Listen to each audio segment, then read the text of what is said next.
राजधानी दिल्ली में बीते कुछ दिनों में कोरोना के मामलों में तेजी आई है। यह संक्रमण दर 20% से पार हो चुका है।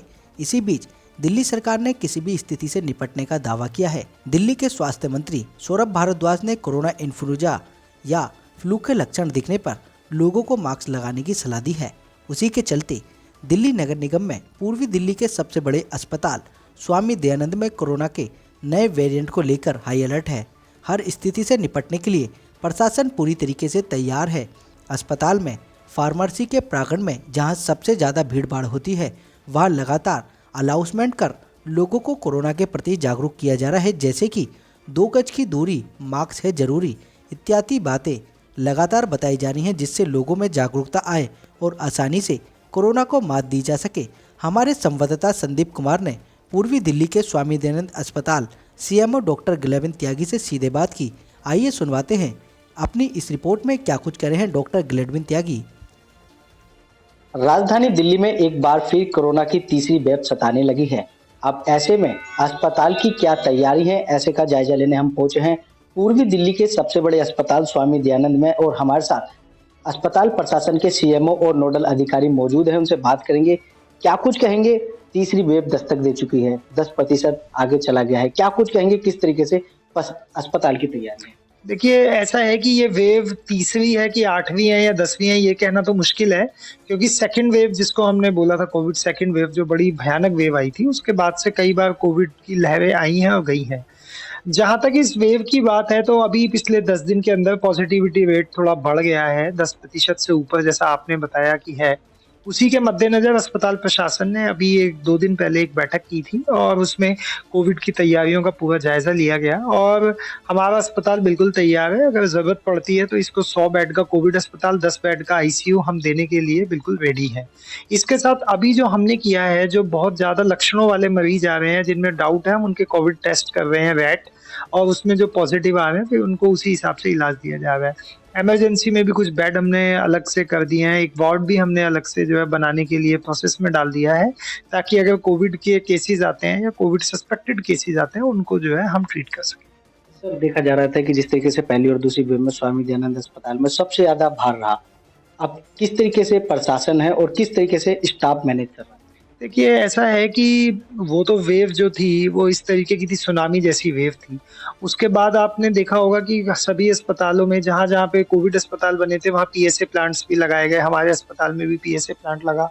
प्लस उस टाइम पे जो दिक्कतें आई थी बेड्स की, आपस में कोऑर्डिनेशन की, उन सब चीज़ों को, ट्रेनिंग की, स्टाफ को उस टाइम बहुत ज़्यादा नहीं पता था, तो इन सब चीज़ों पर ध्यान दिया गया है और उसमें अब टीम बिल्कुल रेडी है। तो यदि कोविड की कोई दस्तक आती है, कुछ करना पड़ेगा, तो हमारा अस्पताल उसमें बहुत अच्छे से। अच्छा, बात करें क्या लक्षण है, किस तरीके से हम पहचान सकते हैं कि जो कोविड है हमको हुआ है, क्योंकि सर्दी जुकाम मौसम बदल रहा है, सभी को होता है, हम किस तरीके से हम पहचान। देखिए, ये एक बड़ा टिपिकल चीज है, क्योंकि जब आपने देखा होगा, जब कोविड नहीं भी था, हर साल फ्लू आता था, या हर साल जो इस सीजन में सर्दी जुकाम आते थे, वो कोई ना कोई वायरस ही होता था। कोविड भी एक वायरस ही है। कोविड का क्योंकि एकदम नया वायरस आया था, तो इस वजह से थोड़ा सा ज्यादा वो रहा प्रकोप। अब उसके बाद में जो लक्षण है वो फ्लू जैसे ही है, बुखार है, खांसी है, जुकाम है, बदन टूटना है, ये दस्त भी लग रहे हैं लोगों को, लूज मोशंस की भी शिकायत हो रही है। तो लक्षण तो वो कॉमन ही है।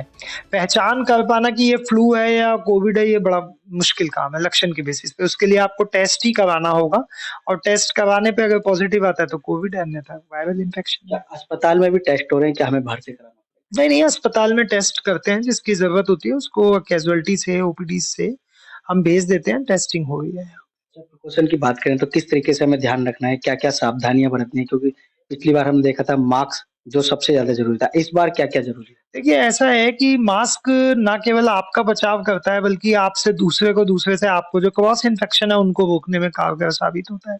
इसके साथ साथ जो शारीरिक दूरी है, सबसे बढ़िया तो वही है। जो भीड़ भाड़ वाले इलाके हैं, जो सोशलाइजेशन है, जो सोशल गैदरिंग्स है, उनको थोड़ा अवॉइड करेंगे तो अच्छा रहेगा। सोशल डिस्टेंसिंग मेंटेन करें।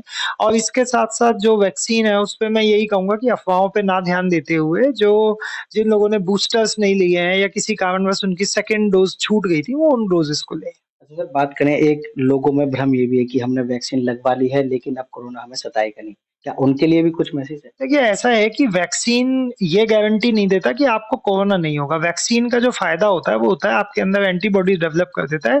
यानी कि यदि आपको बीमारी होगी तो वो उतनी खतरनाक नहीं होगी कि जिसमें आपकी जान चली जाए।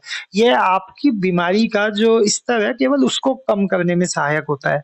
तो इसलिए वैक्सीन लगा के ये सोच लेना कि अब हम अमर हो गए हैं, ऐसा तो बिल्कुल भी नहीं है। तो सावधानियाँ बरतनी बहुत ज़रूरी है वैक्सीन। अभी हम पहुँचे थे यहाँ दवाइयाँ मिली हैं, मगर लगातार अनाउंसमेंट हो रहा है कि 2 गज की दूरी, मास्क है ज़रूरी, इस तरीके के अनाउंसमेंट जगह-जगह हो रहे हैं। क्या और भी जगह ऐसे हैं? देखिए, हम अपने स्तर पे क्योंकि पब्लिक आती है अस्पताल में और उनको केवल जागरूक करने के लिए यही कह सकते हैं कि भई आप मास्क लगाएँ, दूरी मेंटेन करें। लेकिन अल्टीमेटली जो करने वाली है वो आम जनता है। उन्हें अपने स्वास्थ्य के लिए स्वयं ज़िम्मेदार होना होगा। अस्पताल में आए हैं चलिए यहाँ हमने बोल दिया, यहाँ से निकलने के बाद में, बाहर जाने के बाद में भी उनको वो एटीट्यूड अपना डेवलप करना पड़ेगा क्योंकि अगर आम जनता इसमें सहयोगी नहीं बनेगी तो सरकार चाहे कुछ भी कर ले फिर उसका इफ़ेक्ट नहीं आएगा। तेज समाचार के दर्शकों को क्या मैसेज रहेगा? किस तरीके से हमें सावधानियाँ बरतनी है और क्या अभी से लेके चल रहे हैं जो आगे कोरोना से? देखिए, बात ये है कि अब 3 साल हो गए हैं इस कोविड के साथ रहते हुए। मार्च 2020 से अब आज 2023 है। आपने देखा होगा अंतर बहुत ज़्यादा आ चुका है। पहले एक ज़माना था जिस टाइम पे कोविड का नाम सुन के ही लोग घबराने लगते थे। लोग अपने परिजनों को हाथ तक नहीं लगाते थे, अस्पतालों में छोड़ के चले जाते थे। किसी ने और साथ नहीं दिया एक-दूसरे का। लेकिन अब स्थिति बदल गई है। लोग समझ गए हैं कि इस बीमारी से लड़ना ही होगा और ये बीमारी भी रहने वाली है, इसका कोई उपाय नहीं है। तो जो इससे बचाव के तरीके हैं मास्क, सोशल डिस्टेंसिंग और जो आपका ये है वैक्सीन, इनको जुडिशियसली फॉलो करना है और अपना बचाव, अपने आस-पड़ोस का बचाव करना है, तो यही चीज़ है।